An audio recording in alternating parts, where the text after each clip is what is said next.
যুক্তরাজ্যের national crime agency সংক্ষেপে NCA labour পার্টির সাবেক মন্ত্রী টিউলিপ সিদ্দিকের বিরুদ্ধে দুর্নীতির অভিযোগে তদন্ত শুরু করেছে।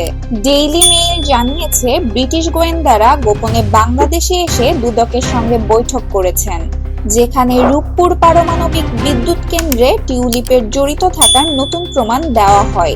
অভিযোগ রয়েছে, তিনি ও তার পরিবার এ প্রকল্প থেকে ৩.৯ বিলিয়ন পাউন্ড আত্মসাৎ করেছেন, যার ৯০% অর্থায়ন করেছে রাশিয়া।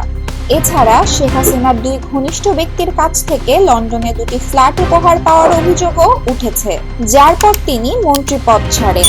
ব্রিটিশ গোয়েন্দারা তার ব্যাংক হিসাব, ইমেইল রেকর্ড পরীক্ষা করছে এবং তাকে জিজ্ঞাসাবাদের জন্য তলব করতে পারে। যুক্তরাজ্যের আইন অনুযায়ী কোনো নাগরিক বিদেশের দুর্নীতিতে যুক্ত হলে 10 বছরের কারাদণ্ড হতে পারে।